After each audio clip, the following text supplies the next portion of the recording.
Hi, my name is Ronnie Figueroa, and I want to present something to the effect of energy healing. Those are the words I'm going to use right now.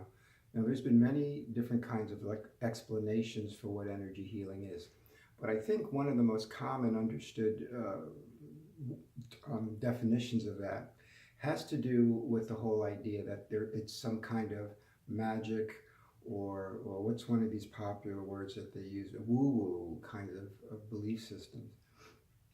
And one of the things that I want to try to do is to present what I feel energy healing is really all about in a more balanced kind of way. Because I think there's a lot of extremes that go on, but there's a lot of extremes I feel in all helping fields, basically. Whether it's psychology, whether it's science, whether it's New Age philosophy or spirituality, I think there's extremes. And I think the key thing for us all is to learn how to be more balanced so that those extremes don't take over. There's been too much of that. And I believe if we can get to a place where there is more of a balance, that could truly change the world. And that's what I'm looking forward to being a part of more and more. So let me just explain this, and please just stick with me as best you can. This should take about 15 minutes or so. So I'm going to do this by explaining what energy healing, or my definitions of energy healings, and you can check these definitions out. Let's just say energy, right, and healing. Energy meaning available power, energy.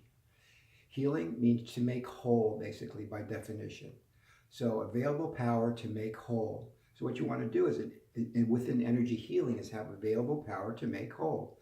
In helping people, whether it's counseling, whether it's pastoral care, whether it's no matter, even in the science field and philosophy and spirituality and psychology.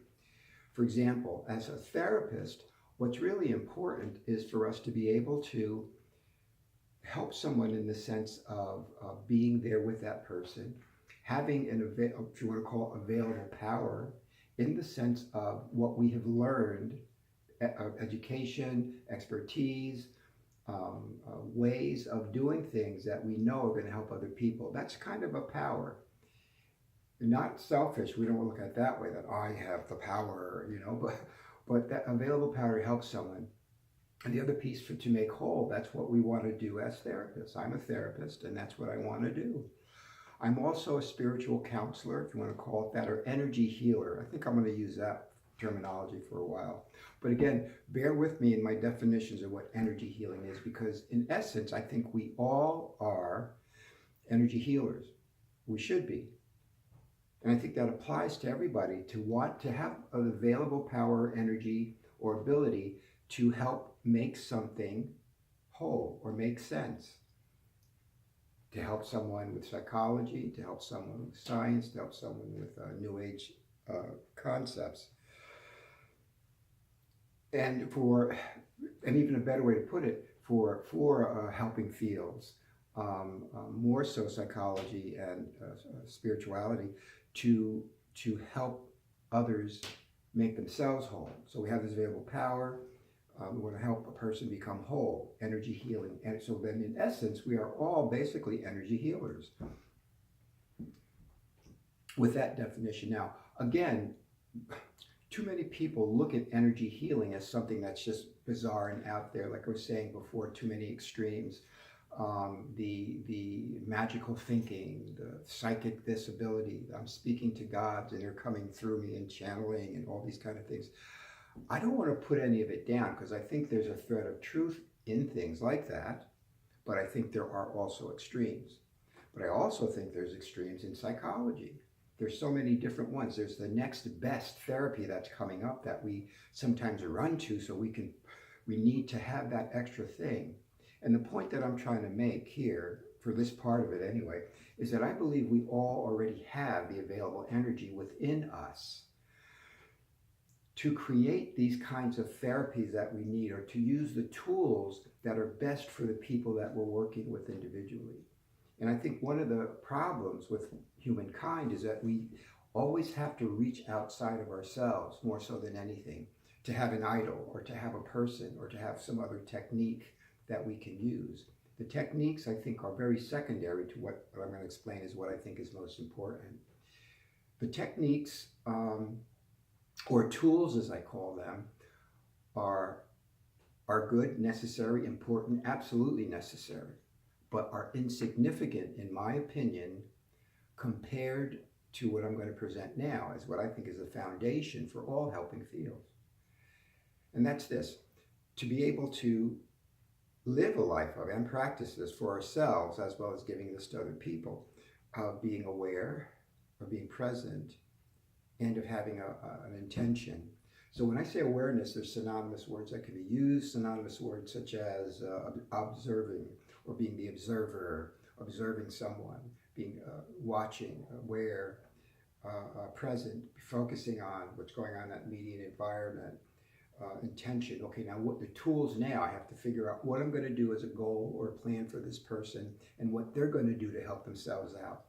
That's the intention, to have a positive result. So even looking at the word intention, also a word that could be used would be results. In our case, hopefully positive results. So how this plays out too is, again, aware, present, positive results. Science, same thing. You need to really have something that's observable. Key word in using the scientific method.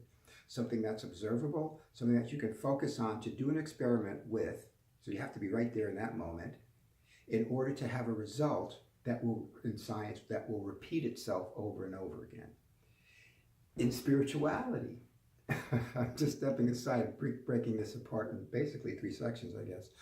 In spirituality, the whole idea has to do with the same thing: to be with that person, to be aware of what's going on with them, sometimes in an intuitive sensing, sometimes feeling something from the universe or whatever a person might want to say, and then being focused right there with that person in the moment, with empathy and care as best you can, and then having a technique or something to use, again, that secondary tool.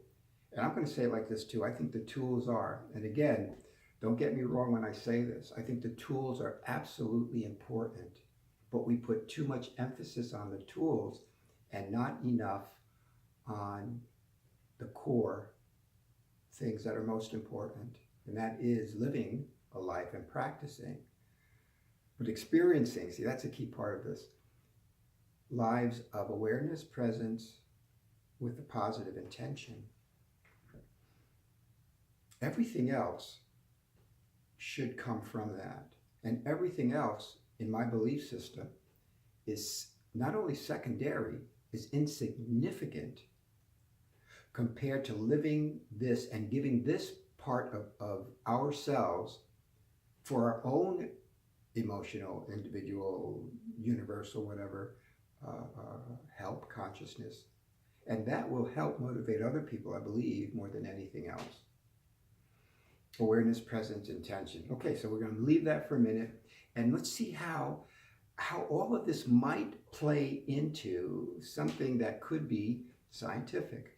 There are many, many experiments going on these days, experiments that are controlled studies, basically. This is more the scientific part of it, or pseudoscientific, however you want to look at it. But what they've been doing more and more, major hospitals, major schools, universities, they're doing controlled studies where they're actually investigating whether or not energy healing works, which is a wonderful thing. And when I say controlled study, I mean these elaborate controlled studies that you can find out more information about. One of the best places I think to go would be the National Institute of Health, because you can get these abstracts, and they're pages and pages sometimes, of all the various kind of testings that they do, with as many controls as they can possibly have. Some of them may be more biased than others. Some may be more biased towards those who are trying to disprove it, and some may be biased on those who are just trying to say, yes, it is. To me, the middle ground of finding out if it works over and over again is really important. And when I say controlled studies, I mean try to get rid of as many confounding variables as possible, extraneous variables, placebo effect kinds of things. And they're really taking all these things into account. And what many of them are saying, can I say most? I don't know. But what many of them are saying is that there is a positive effect with the experiment group over the control group using what would be defined as energy healing. Now, there's specific kinds of energy healing techniques that are being used. One that's very popular these days is Reiki. So a lot of hospitals, you've heard this word, you've heard people practicing it. Therapeutic touch is another one. So that's a big one that's out there now.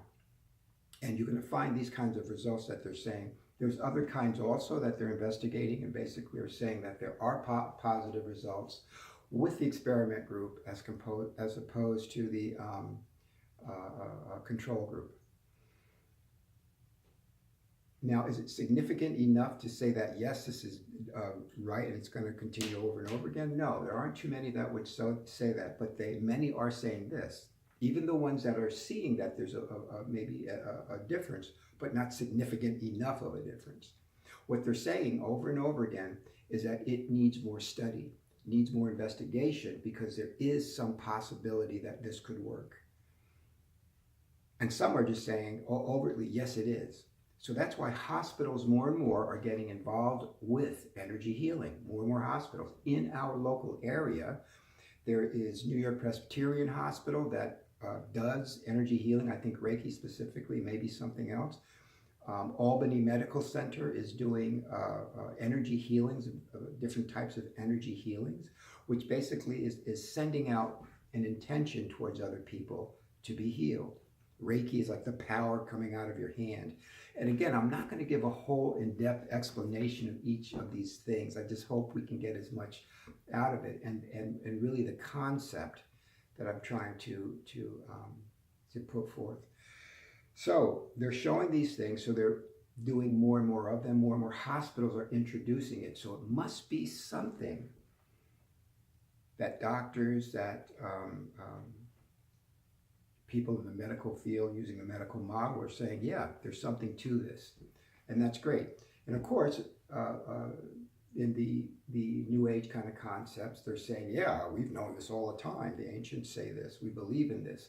Words that we may know or hear about, acts of synchronicity, the placebo effect, spontaneous healing, some where the doctors are going, wait a minute, you were here just last week and you had a cancer that could not have stopped or gone away within a week. But then people, they're coming to their offices, and the doctors are saying it, and the clients and the patients are saying it.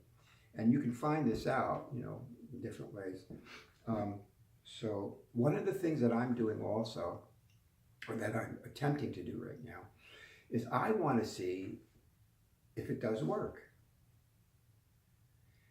And one of the key words I want to use right now, because I don't want to necessarily use all of the different kinds of ways that it's done through, projecting your mind or putting your hands out and letting the energy come in and flow, and using chakras or crystals or incenses and all that kind of stuff. Again, I don't want to put anything down, because who knows? I don't know for sure. But I do believe very strongly there's too many extremes in that, too many books, too many seminars, too many medications, too many new therapies, too many scientific investigations, and not sticking to the basics of awareness, presence, and intention. And I think if we learn to do that more, all these other things will happen more readily, will happen more naturally. And we'll start to see that as we're doing this, especially as therapists, we're going to go, oh wow, I already knew that. Because it is already inside of us. We just have to tap into that more so than anything else. And a lot of that takes vulnerability, takes really looking inside and taking risks to get outside of the box. Not to obliterate the box, but to live outside of it. You could be in it, but not totally in it.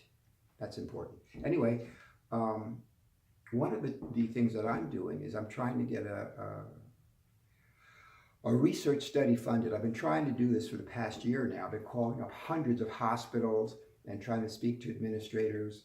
Some never got back. The ones that did, would say, okay, we'll get back to you. We'll talk about it. To administrators, never got back. And then I finally got a few people saying, you're probably wasting your time in most of these major hospitals, because they're just going to follow the medical model and it's going to be difficult. But that didn't stop me. And then it just I had a feeling. And it's kind of unusual how these things happen. And I think they happen more so, again, when we stop ourselves and really kind of live in this place, what I call spacious awareness. I'm using words, awareness, presence, and intention. But the whole idea is to bring yourself to be who you are with all that you are, with the good, with the bad, with the ugly. And to me, the best tool to use is what we already have here, our bodies.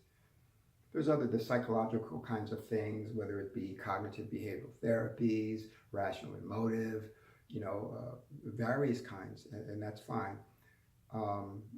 Jungian, uh, uh, but I think the key thing, again, is to rely on what we already have. So anyway, I called the Veterans Administration. I'm a veteran, duh. Why didn't I think of this, right? So I stopped, and the way I'm living this way, I'm seeing these things happen over and over again, but I'll get into it when I speak about maybe on a personal level, the more ethereal kinds of stuff. That'll be the last part I say. So anyway, and I'm speaking probably faster than I would want to, just because we only have like about 20 minutes or so, and there's so much I want to get in, because I believe it's so, so important. So I called the Veterans Administration, spoke to one of their key administrators, throughout the country, throughout the facilities in the country that they're in charge of. And we had a teleconference. And after the teleconference, because I gave them my proposal, I gave them the basics of my proposal, and they're contacting they felt it would be better to do it in the local area. So they're contacting the Albany Veterans Administration Hospital, and they're going to try to set up a controlled study there. And then if that shows some progress or something with people, especially returning veterans who have PTSD with the symptoms of depression and anxiety to focus on more so, then they'll try to spread that out throughout the Veterans Administration hospitals, because there's many, many of them. Probably the most that are types of hospitals that are around, not just in our country, but around the world. So that would be wonderful. And so I actually have a group of people who are wanting to do this, and I'm hoping that this does happen. Yeah, so that's that. Now I'm going to jump right into the more ethereal kinds of stuff.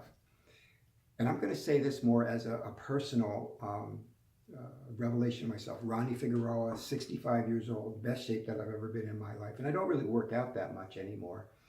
I'll do this little mock thing that I do every other day, which is like just a cheating exercise. I don't do that much.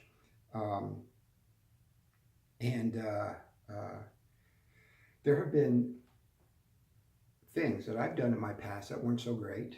I had problems with alcohol and drugs and smoking and partying too much and drinking too much. But at the same time, I was able to do all of this and still maintain a job, build a business, and almost die. Heart stopped. The reason being I was drinking, and I was working out, and then I swam, and then I did this martial arts program, and then on the same day, and then I went in a sauna and sat for about a half hour. Got out, passed out, hearts, basically they said it stopped. Well, it went down to about 8 beats per minute, so it didn't completely stop. So the resuscitation thing, I didn't have that near-death experience though, darn it. Maybe I should, no.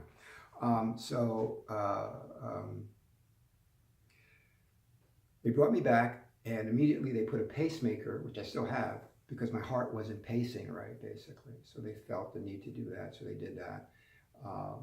Within the past couple of years, my heart started pacing fine on its own. And they see that, and they realize it, and I'm in the process of requesting, right at this point I want to demand it, but then they're fighting it a little bit to remove it. So my heart's pacing, why do I need a pacemaker? But anyway, my son said, hey, just in case, you never know it. So that happened while almost in a parallel relationship to me living this way more consistently, of bringing myself to this place that I call spacious awareness, where I'm bringing everything here, one place, trying to be as genuine with it as possible, living in this kind of integrity for who I truly am, and trust that whatever I say is going to be a beneficial thing to say. And so far it's been working pretty good with my clients and with people that I meet. They really kind of see that there's something to this. So the other things that happened for me, And again, a lot of this could be, people could say, yeah, but it's, maybe, maybe not. I had herpes outbreaks for many years ago. Haven't had any in several years. Again, almost on a parallel-like basis of really living this way. Um, um, Asthma, seizure disorder. Haven't had a seizure in a couple of years. There's one person here, I think, who saw me have one. Um, what did I say? Seizure. Oh, asthma. I had chronic asthma to where I needed to have a nebulizer with a prescription. I don't have any of that anymore. Now, many years ago, I was already into this because I've been into the alternative kinds of things for many, many years. But I would start, and for some reason, I needed the next book, or I needed to grow more, or this or that, or I'm just not exact. I need more and more and more. And it helped. All those things can be very good. But what's happened more recently is that by me practicing this, I don't go up and down anymore with those things. I'm eating better, more consistently in the past couple of years than I ever have before. No drugs, no smoking. And so with that, but these things are basically cured now. Maybe there's some herpes virus deep down in there or something. I don't know, but I haven't had a outbreak in several years. Heart's pacing, lungs are good. The other thing that I said, the seizures, I haven't had a seizure, and I'm talking about knock down, drag out, tonic-clonic seizures. So that could be argued that, well, maybe, but maybe it is placebo. Maybe it is because you're really taking care of yourself physically, maybe your mental attitude about it, and that's really helped more than anything. Maybe so. But I believe very strongly, and I'm going to say one more, because of living this way, that it's going to be really hard to argue this one. Now, with all the ways that I've lived in the past, I forgot to throw in this one. I was also disabled and on disability because of all these things that were going on. Now I have a thriving business. Well, it's operating in California, caring for children on the autism spectrum. I have about 20 people, 20 caregivers who are working and providing all this care. And even though, with the way that finances are these days and our society, it's difficult to keep a business going, but so far so good. Anyway, December, my mother wanted to find out about her genealogy more. So I had been on this site called Ancestry.com. Several years ago, I went on it, come to find out that, I'm from all over the place. Parts of me are from Europe, from Africa, from the Caribbeans, and some indigenous Native American. And so, hey, that's pretty cool, so I put that away, and I didn't go back on it, really. And then I did this for my mother in December. Well, actually, I did it earlier than December, maybe November or so. We started looking, and so I found out some information about her, about relatives from the 1800s. But then I saw this one thing up there, just glancing at my site. Oh, yeah. And by the way, if you're doing this kind of genealogy, this kind of looking for things, you have to sign up a little bit extra. You have to pay extra fees. So I just went in, recently, and I started to sign up for it. I'm paying monthly, but this way I can go through, for my mother, marriage records, death records, consensus, you name it. You can find out various things of people. So I look at my area there, and there's these numbers. I never really, paid much attention to it, but it speaks about cousins, second, first cousins, blah, blah, blah. The very top, though, it was number 1, and I'm looking at it, and it was it said, and it was saying this with a probability factor that this is extremely likely. I think that's the words they used. Extremely likely that if the person is in this group, then that means the person is either like a mother, father, sister, daughter, uncle, brother, sibling, that close, right? I'm going, wait a minute, could I have a quick, well, maybe it's one of my children. And that's the piece I wanted to say too, and I started to. But because of the way that I lived, I really neglected my children a lot. There was a divorce, separation. I didn't communicate with them as much as I should have. I got wrapped up in my stuff with the disability, with the drinking, et cetera, et cetera.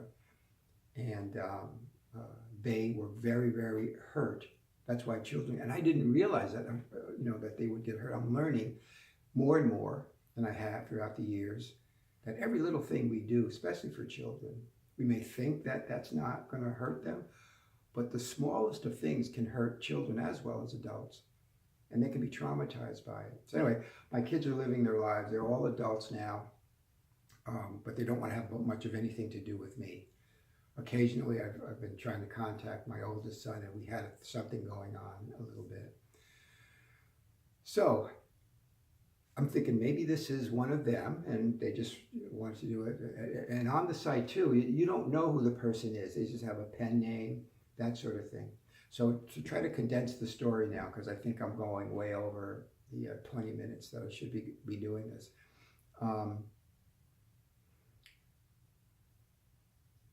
I typed a message on the site and said, something to the effect of, this says that we could be related. I says, the only thing, I could either be a father or an uncle, because my brother was, 17 or 18 during these times, I guess. Well, and I didn't even say that, I just said it was number one. But when she's messaged me back, she basically indicated her name, how old she was, and where she was born. And this is how, not in these exact words, but to this effect. I was born at St. Joseph's Hospital in Paterson, New Jersey. I was orphaned by my mother, so I never knew who my mother or my father was. Then my mouth dropped open, and my eyes are doing that, and I'm typing back. I was raised in Paterson, New Jersey. So it wasn't any of my kids, because none of them, this is when I was a teenager. So again, she was 40, she's like 48, 49. So that means I would have been approximately 16 or 17 years old, and my brother would have been about 18 or 19. So I'm going to my mind, it has to be, I'll be an uncle, Uncle Ronnie. Hey, that's pretty cool. So we met and we got along well. There were so many similarities. It was amazing to see this. It was really amazing. We got together a few times and decided to do a paternity test. This particular paternity test is pretty much almost 100% accurate. You can use this particular paternity test in a court of law to prove prove paternity. So we took the test, and bottom line, found out that I have a daughter who was born in Paterson, New Jersey, from a mother that I don't even know who it would have been. Now, don't get me wrong, I just don't recall. I was a pretty quiet person. I didn't have a whole lot of things going on that I can recall. I mean, we used to do our little drinking thing and whatever, but that was about it. And I can only recall maybe one person that could be the mother. So we even got a name for that one person. And hopefully, if she wants to, we're going to find out about that. But the point is that I have a daughter. My children, but yeah, and it's been a pain not to have your children in your lives. But now I have an adult child who wants to know me, who wants to get along. So these kind of things to me go beyond the coincidence level.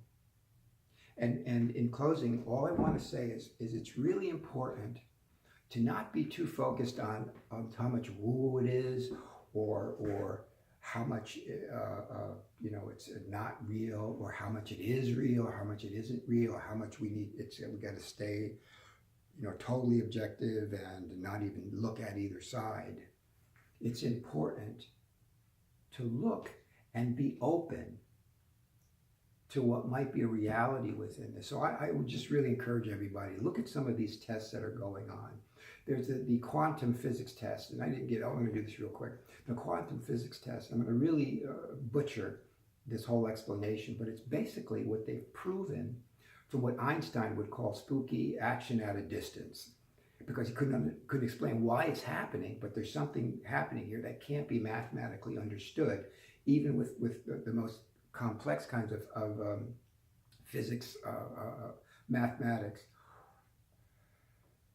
But with quantum physics, what they were saying was they believe that within their formulations that you could have this non-local interference. In other words, where you could make something happen to something else without it having any interaction in between. They were showing this, and it was like a theoretical thing, but it was like a postulated, formulated with formulations, with all kinds of things, but they didn't have the real equipment. Now they do. So just last year and more recently, and I'll try to explain this very quickly. There was this thing that where they did experimentations with photons, smallest kind of a particle or wave particle, which hasn't any real mass basically. But anyway, through observation, they would let them be entangled, and this whole idea, this whole concept is called quantum entanglement. Then they would separate these two things miles. They've been entangled. Hey, photons. Hey, let's hang out. Okay, let's go. Now we got to go. We got to go home. So they separate them miles away through this optic fiber cable that is totally controlled. That there's no way that there could be sound or heat or anything like that would connect them in any way whatsoever. So anyway, they started to manipulate this one, and they observed, whoever was observing on this side, that this one was manipulating itself at exactly the same rate that this one was. When this one would stop, then this one would basically stop. When this one would go on one part of its axis, this one would go on the other side. And when this would flip, this one would flip automatically. With nothing. People would say, yeah, well, what about cell phones? We have waves that come through. No, what this proved, and you got to check it out, because what it proved, it's almost like it proved that it would be like two cell phones that are turned off, and yet you can still communicate on it. Or even more simplistically, if one side flipped a coin, landed on heads, the other one would immediately flip and land on tails. So that's what's going on. Check these things out. And more importantly, keep this in your heart and in your mind and in your understanding. I pray and I hope that we can all help ourselves and those that we serve. Thank you.